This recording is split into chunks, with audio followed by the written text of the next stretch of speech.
10th standard chapter 1 relations and functions example 1.5 கதரும் கணிதம் நம்ம சேனலோட நேம்.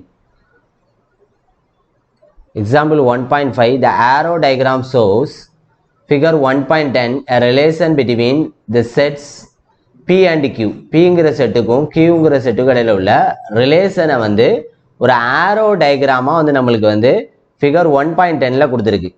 Write the relation. நம்மளுக்கு ரிலேஷனை எழுத சொல்லியிருக்கு. எப்படின்னா in first வந்து set builder form, second வந்து roster formல எழுத சொல்லியிருக்கு. அப்புறம் வந்து மூணாவது என்ன கேட்டிருக்குன்னா what is the domain and range of R. domain range என்னன்னு கேட்டிருக்கு.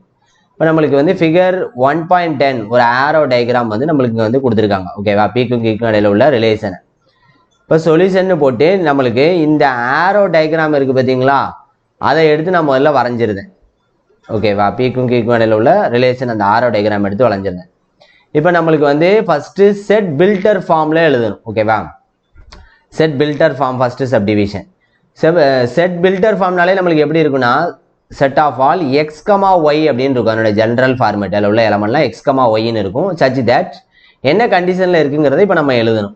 அதாவது இந்த செகண்ட் செட்டில் உள்ள எலமெண்ட்லாம் பாருங்க, அது வந்து ஒய் எலமெண்ட். ஓகேவா, செகண்ட் செட்டில் உள்ள எலமெண்ட்லாம் ஒய், ஏன்னா இந்த ஒய் வந்து ரெண்டாவது இருக்குது. ஃபஸ்ட்டு செட்டில் உள்ள எலமெண்ட்லாம் எக்ஸ், எக்ஸ் வந்து ஃபஸ்ட்டு இருக்குது, அதனால் ஃபஸ்ட்டு செட்டில் உள்ள எலமெண்ட் எக்ஸு, செகண்ட் ஒய் இருக்கிறதுனால செகண்ட் செட்டில் உள்ள எலமெண்ட்லாம் ஒய். இப்போ இந்த ஒய் எலமெண்ட்லாம் பாருங்கள், செகண்ட் செட்டில் உள்ள எலமெண்ட்லாம் ஃபஸ்ட்டு செட்டில் உள்ள எலமெண்ட்டை விட வந்து 2 குறைய இருக்குது. ஓகேவா, இங்கே வந்து 3ன்னு இருந்துச்சுன்னா இங்கே வந்து எக்ஸில் வந்து 2 அதிகமாக இருக்குது.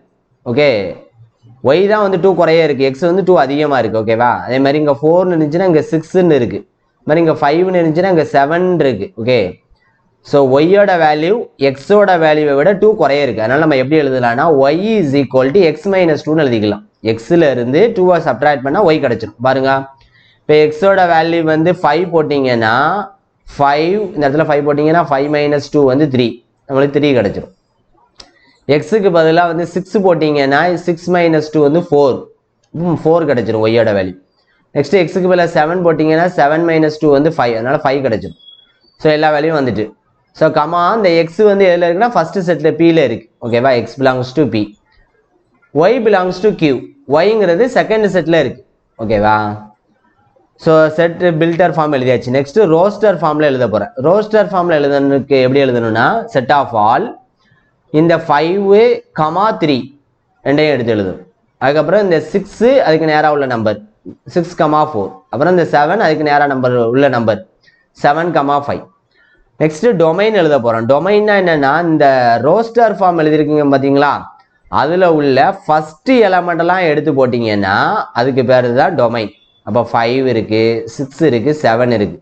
இப்போ 5, 6, 7. ரேஞ்ச் அப்படிங்கிறது என்னென்னா இந்த ரோஸ்டர் ஃபார்மில் உள்ள செகண்ட் எலமெண்ட்லாம் எடுத்து போட்டிங்கன்னா அதுக்கு பேர் தான் ரேஞ்ச். 3, 4, 5, 3, 4, 5.